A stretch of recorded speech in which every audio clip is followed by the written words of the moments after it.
Hello, my stars, and welcome back to my channel. I'm Basil, and today I will be reading Not So Much a Lie as an Omission of Truth by Tiger Lily 26 on AO3. Here's the summary.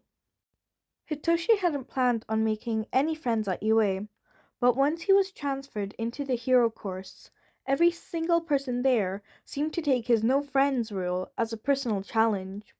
All of 1A would go out of their way to spend time around him, not too close as to make him uncomfortable, but just around. They would invite him out places and make sure to include him in any class events. It was weirdly nice. Or, in which Shinsou and Monoma are pro heroes and Midoriya is their civilian boyfriend. Hitoshi hadn't planned on making any friends at UA, but once he was transferred into the hero course, every single person there seemed to take his no friends rule as a personal challenge. All of 1A would go out of their way to spend time around him, not too close as to make him uncomfortable, but just around. They would invite him out places and make sure to include him in any class events. It was weirdly nice. Even Bakugo wormed his way past Hitoshi's defenses. He would chug a can of coffee at him after an insomnia-ridden night left him half dead on the couch. Though Bakugo wasn't the weirdest one to try and befriend him, that honor would go to Monoma. The boy had approached him one day at lunch with the pitch, You may be in 1A now, but I think you still have redeemable qualities. Join me for lunch. And who was Hitoshi to say no? He was kind of curious since he'd heard his classmates grumbling once or twice about Monoma being an asshole. Maybe he could talk some sense into him to leave Hitoshi's newfound friends alone? Really, was the least he could do. He figured it probably wouldn't work. Monoma would get upset with him and decide to call it quits on whatever sort of friendship he was trying to start. But to his surprise, Monoma had actually listened. The blonde had listened when Hitoshi talked about his experiences at his past schools. No one had ever trusted him enough to get close, all too worried that he'd brainwash and take advantage of them. And then he told Monoma about how 1A was different, and for the first time in a long time, he was able to let himself relax around his peers. He smiled as he talked about the time Shoji had gone shopping and grabbed something for him just because he knew Hitoshi liked it. And they don't push me outside my comfort zone, you know? They're fine to just let me sit and watch when they play games. They don't even get upset when I'm an asshole to whoever's losing. He thought about Kaminari's fake pout when Hitoshi had laughed at him for losing at cards. Badly. Like, seriously, how do you lose that bad at Go Fish? Monoma had been quiet for a while. I asked you to sit with me because I figured you'd understand, and it seems that you do. People people didn't like me at school because of my quirk as well. Those wimps were scared that I'd steal their quirks instead of just copying them. Hitoshi nodded along. People suck. Not all people, he said, shoving a bit of food into his mouth. I think 1B is for me what 1A is for you. A small smile found its way onto Hitoshi's face. That's good. I'm glad you found some people. Monoma looked up and paused. I wouldn't mind one more. And that's how he began his friendship with one Monoma Nato. It wasn't like both of their behaviors changed overnight, but over the next few years, Hitoshi found himself mellowing out. He was more willing to hear what people had to say. He found he didn't have any trouble working with his classmates, and the best part was, he found himself feeling happier. Monoma, while still dramatic, wasn't so much rude about it anymore as he was petty. He'd snipe at Uraraka for something said during joint training, and she would start ribbling right back. During his years at UA, Hitoshi found himself becoming quite close to Monoma. He'd never had a best friend before, but once Monoma joined him for underground heroic training, that changed. He and Nato would exchange small smiles or a wave when they caught sight of each other in the halls. They'd have lunch together, alternating which class they sat with, and they wouldn't hesitate to kick the other's ass during training. His chest had never felt so full. Before Hitoshi knew it, he was signing an apartment lease with NATO soon after graduation, and the day after signing on a nearby underground agency. All of his dreams were coming true. He just never expected that he'd be achieving them with someone by his side. Whenever he pictured his future, he pictured it alone. It was nice that someone was there for him, he thought, opening one of their moving boxes. Hitoshi was attempting to locate where they had put the plates, and was really starting to regret not labeling the boxes. You found them yet? Nato asked, moving to peek over his shoulder. He shrugged. Flipping open the lid, revealed their box of small weights and towels. Well, that explains why it's so heavy. Hitoshi mumbled. It could be in any of the boxes towering around them. Nato moved back a bit. See, this is why I told you we should have labeled them. He turned around to throw some sort of insult at his roommate, but the words caught in his throat. Their apartment was on the top floor. They had wanted easy roof access, and since the building was a bit taller than the others nearby it gave them a great view. It had been a few hours since they'd started unpacking, and the sun started to dip, haloing Nato's head and practically making his hair glow golden. It's not that Hitoshi was blind to how attractive his friend was. He had eyes. It's just he'd never felt the need to do anything about it. They'd laughed. They'd laughed, trained, and spent time together, but he hadn't wanted anything more. But clearly, somewhere along those lines, things had changed. Because right now, he wanted to do nothing more than to grab him by his stupid button-up and kiss him. What? Something on my face? Nato asked, wiping his face on his hand and checking to see if anything was there. When had moving in with Nato turned to not being able to picture a life without him? Nato took a step forward. Are you alive in there? Maybe I stunned you speechless. Fuck it. If this went over badly, he could play it off as a joke. Nah, just thinking that you should go on a date with me. This time, it was Nato's turn to freeze. Are you serious? Another step forward, and Nato was gripping his hoodie. Don't lie to me. Hitoshi, are you serious? Everything was screaming at him to abort, but he might have, if Nato's last question hadn't sounded so fragile. Yes, I want to go on a date with you. Hitoshi braced himself, unsure of what his reaction would be. It would be pretty awkward if he didn't want to be around Hitoshi anymore, considering they'd just signed the lease and all. Instead of that, he got Nato tugging him forward and pressing his lips to Hitoshi's own. It was a mirror image of what he had wanted to do moments before. I'll take that as a yes, he asked, feeling slightly in awe. Nato snorted. Definitely wasn't a no. Hitoshi rolled his eyes. Asshole. This time he pulled Nato into the kiss. They didn't get around to unpacking the kitchen that day. It only bit them in the ass when they had to go out for breakfast. Their poor, neglected groceries. Things didn't change too much between them, and Hitoshi kind of loved it. The spark had always been there. It was now their actions and words carried something they didn't before. They danced around each other in the kitchen, like they always did. Just now touches were softer, and they stole kisses where they could. It was only a month or two into dating that Hitoshi had packed up his room and started sharing one with Nato. They used the spare room as an office now, not that they went into it too much. They each had their own desk space at their agency. When their friends found out they had all been supportive, Mina claimed that she'd known all along they would get together, something about their vibes. Hitoshi just called her an idiot and proceeded to destroy her and Sarah at darts. Sometimes their schedules didn't mix, because while Hitoshi was strictly underground, Nero dabbled in twilight heroics when someone asked for his help.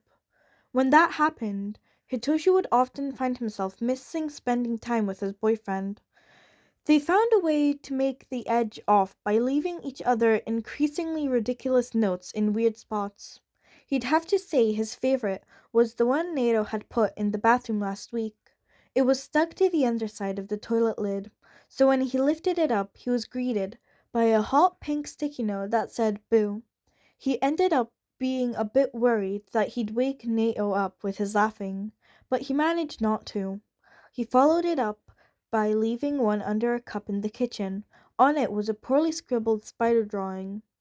After dating for about a year, it was during one of these weeks that their schedules didn't mesh. Hitoshi wandered into the cafe down the street. He'd been there a few times with Nato, and it was actually where they had their first date. It wasn't anything too special, but it was small and the coffee was borderline worth killing for. Hitoshi had never actually been there this late before though. Normally, he just went straight home after patrol, but he felt like staying up to make Nato some breakfast before passing out. While his insomnia would assist with that, some coffee would make the experience a whole lot more enjoyable. The first thing that greeted him was green eyes and a bright green smile. Well, he was certainly someone Hitoshi hadn't seen before. "Welcome in! How can I help you?" asked the barista, as he casually nudged aside what appeared to be some sort of textbook. All Hitoshi could really focus on, though, was the smattering of freckles covering his face. Coffee? Black, please." He glanced down at the name tag he wore. "Midoriya." Another too bright smile. "Sure!" Midoriya typed it into the cash register, and the total popped up on the small screen in front of him. "Anything else?" "No, just the coffee." He tried to ignore the blush climbing up his cheeks. Now was not the time. Not the time at all. The barista paused for a moment, looking like they wanted something else. You need something, or..." The barista blushed up to his ears. "Cute." "Oh, it's just, I was wondering if I could get an autograph?" "What? An autograph?" He clarified. Did Midoriya mistake him for some kind of celebrity? Did Midoriya mistake him for some sort of celebrity or something? A notebook was slipped from under the textbook. "Yes, I mean, you are the pro hero siren, right?" He nodded in shock. I saw you complete in the school festival your first year. I was kind of bummed when you weren't in the next 2 years, though. But I figured that meant you were going underground." The notebook had found its way in front of him and was flipped open to a page that appeared to be analysis on him. "Of course, since you're underground, I could only take my best guess when it came to figuring out what your quirk is. But I assumed it was something along the lines of verbally activated hypnosis?" Hitoshi took a second to blink. Coffee order forgotten. What the actual hell was he looking at? This analysis was on par with what he was given for cases. Actually, looking over it, it seemed to be even more detailed than what he got on long-term villains. Just who was this guy? "Did you do this yourself? It's scary. Really good." There was more sputtering in response. "I mean, yes, but it's not one of my best ones. This is where I kind of jot things down before I compile them into my portfolio at home." "Portfolio?" Midoriya flipped the textbook closed. It read Advanced Quirk Science and Applications Volume 7. I'm in the last year of my Quirk Science program right now. I'm hoping to become a quirk analyst, and that means having a portfolio for the job application." "Oh," he said dumbly, looking between the still nervously blushing barista and the freakishly good analysis. Well, he had some time to kill before Nada would be up, and Hitoshi could cook for him. How about this? I'll sign your notebook if you break down your analysis for me. He lit up. Okay. Well, he was certainly not expecting to end his shift like this, but he wasn't complaining. Too bad it was a one-time thing. It was not a one-time thing. Hitoshi had really enjoyed getting to see his boyfriend before he left for work in the morning, and Nato had really enjoyed waking up to food already being made. So, Hitoshi had decided to make it a thing, which meant more coffee. Oddly enough, Midoriya always seemed to be working the midnight to early morning shift. Eventually, stopping in the cafe at night whenever he and Nato worked opposite shifts became a thing. Hitoshi kind of wished Nato would get back to the night shifts, though. He would probably get a kick out of Midoriya's analysis. Midoriya always brought up quirk science topics whenever Hitoshi asked, and he was only able to add a small bit because of what he'd heard from Nato. The two of them really would hit it off. One early morning, though, when the cafe was empty, Hitoshi sat at the little bar and chatted with Midoriya. You don't understand, Shinsou. Quirks that directly affect other quirks are so rare that people don't understand just how powerful they can be. Midoriya's brows were furrowed as he ranted. Cute. Wait, did he just think Midoriya was cute? Shit. Shinsou tried to ignore his thoughts and focus on the conversation. I don't know. I sometimes work with Gentle and La Brava, and she can only use her quirk on him. As a duo, they're great, but La Brava can't do too much on her own. Well, aside from hack almost anything, the last time he'd gone on her bad side, his phone had been filled a few hours later with with some of the most horrific images he'd ever seen. Midoriya looked contemplative, and Hitoshi found himself counting his freckles. Well, La Brava theoretically could use her quirk on others as well. She would just need to be in love with them. But she's already in love with Gentle. Silence. You know that you do know that people can love more than one person at a time, right? Hitoshi's brain blanked. Like, it's called being polyamorous. When someone is open to being in a romantic relationship with multiple people. I'm not saying she is, but if La Brava was poly, or if her quirk worked platonically, then the applications for her quirk would be a lot more varied. Do you see what I'm... Shinsou? He snapped to attention. Yeah. Are you okay? You look a bit out of it. And now Midoriya was worried, because he zoned out, coming to a few realizations. Good going, Hitoshi. I'm fine, just realizing I want to have a talk with my boyfriend about something. He said, how would that conversation even go down?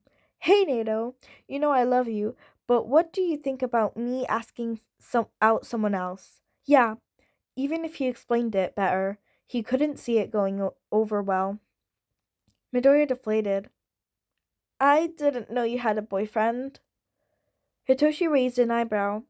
Yeah, we work opposite schedules right now, which is actually a part of why I came here in the first place.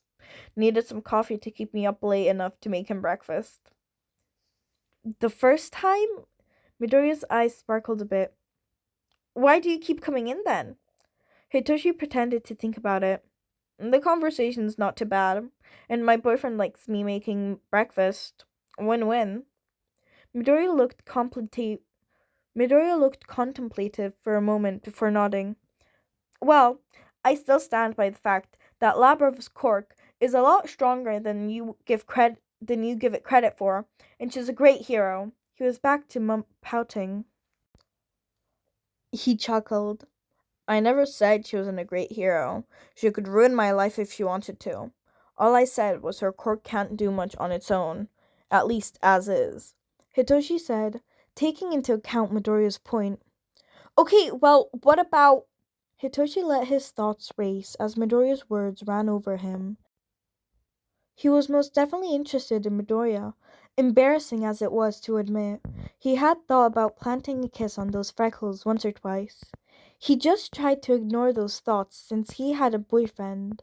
But being in a relationship with more than one person, he didn't really know how that would work, but he wanted to give it a try. Now all he had to do was figure out how to talk to Nato. After that visit to the cafe, Hitoshi used his time between getting home and making Nato breakfast to research a bit more about polyamory. The more time he read, the more he read, the more it sounded like what he wanted. Just it was a matter of seeing what Nato was comfortable with. He didn't want to lose his boyfriend and closest friend. So if Nato wasn't okay with it, he'd respect that and put Midoriya out of his mind. He did hope Nato would be okay with it, though. If he was being honest, he thought that Nato would love Midoriya, and he really wanted to see them meet. Hitoshi had mentioned that he'd made friends recently with a quirk science student, and Nato had seemed interested, but they'd been too busy to actually talk. Come to think of it, Nato had mentioned making a new friend recently, too. Nato had mentioned making a new friend, too, recently. Oh, well, Hitoshi had the next 2 days off after the revelation at the cafe, and Nato had time off too, so maybe he could bring it up then. He was starting to come to the realization that the relationship discussion was not his specialty. He'd barely managed to ask Nato out in the first place. If his boyfriend hadn't pushed him to keep talking, he probably would have chickened out and stopped talking. When the time arrived, Hitoshi made some tea preemptively and Nato raised a brow when he saw it. I thought you said tea was coffee's reject sibling. He still took a cup though. Hitoshi shrugged. I stand by it, but I know you like it. A kiss was pressed to his cheek, and he almost felt guilty, like he was trying to butter him up for this conversation, which he was. A weight settled in his gut. Hey, hey, hey, Nato started, looking nervous. There's something I was wanting to talk to you about.